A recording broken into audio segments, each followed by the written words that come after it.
किंवा सीएस कडे जाईल, तिसरी गोष्ट पेशंटला घेऊन प्रायव्हेटला जाईल.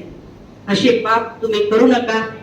मग तो इलेक्ट्रिकल डेंजर असो, तुम्हाला मगाशीच बोलले मी, बायोमेडिकल वेस्ट मधलं डेंजर असो, तुमच्या प्रॅक्टिसेस मधलं डेंजर असो, तुमच्या भाषेतलं डेंजर असो, मेडिसिन मध्ये एक्सपायर मेडिसिन ठेवणं, वापरणं, ते वेळच्या वेळी करेक्ट पद्धतीने डिलीट न करणं, कुठलंच डेंजर करायचं आपल्याला परमेश्वराने किंवा आपल्या अथॉरिटीने किंवा आपल्या नर्सिंग प्रोफेशननी परवानगी दिलेली नाही. काय घालून दिलेले नियमात जे आहेत आपल्याला दशलक्षे फॉलो करायचे आहेत.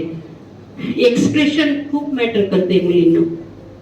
तुम्हाला किती सुंदर बनवायचं ते परमेश्वराने ठरवले आणि परमेश्वर तुमचे दुसरं तिसरं कोणी नसून तुमचे आई वडील तुमचे परमेश्वर आहेत. मी कशी आहे, माझी आई, माझे पप्पा जसे, माझे दादा जसे होते तशी मी आहे. ती किती सुंदर आहे, तिची आई तेवढी सुंदर आहे, तिचे वडील तेवढे सुंदर आहे. पण तुम्ही एक्सटर्नल आणि इंटरनल ब्युटी वरती विचार करा.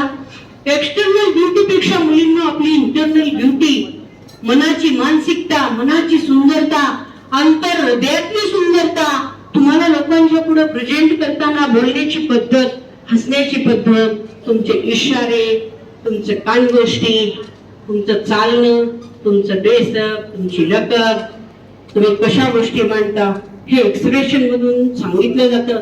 एखादा माणूस खूप विवाद पडलाय, तुम्ही त्याच्याकडे रागात जर बघितलं तर तो त्याच्या उठून बायकोला 2 मुस्काडीत देईल. नालायक, तू इथे घेऊन आलीस, हे अशा बायका माझ्या.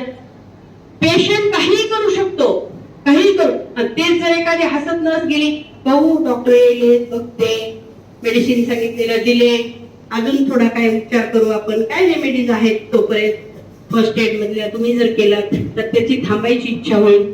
तुमचं लिनन आहे, तुमची हाऊसकीपिंग आहे, तुमची क्लीनलीनेस आहे, तुमची स्वतःची क्लीनलीनेस आहे. तुमचे 10 ड्रेस तुम्ही वेगळे विकत घ्याल, पण एप्रिल एकच असतो, कळकटून गेलेला. मी 4-5 स्टाफचे उठून काढले आणि म्हणजे एप्रिल काढा, जरा काढा, दुसरे नवीन देऊन टाकले त्यांना असेच.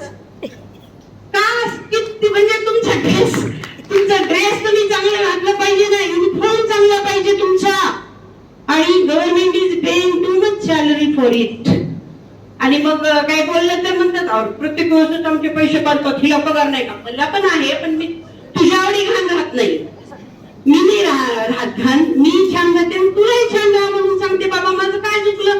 कारण किती लोक बघतात, चप्पल नका घालू, बूट घाला, सॉक्स घाला, केस व्यवस्थित पिनअप करा. नवडेज कानात घालायचं खूपच फॅशन आहे, खूप. आणि एकदा मी काढूनच घेते, फक्त विचारते का मला मागायचं नंतर, नाही मॅडम चला ते फेकूनच देते मी तिथं. कशासाठी घालतात, का करतात? पांढऱ्या ड्रेस तर गेला सर, पांढऱ्या ड्रेस बद्दल बोलत होते, पण मी त्या पेन ड्राईव्ह मध्ये बिझी होते, मला ऐकायचं होतं सर काय म्हणत.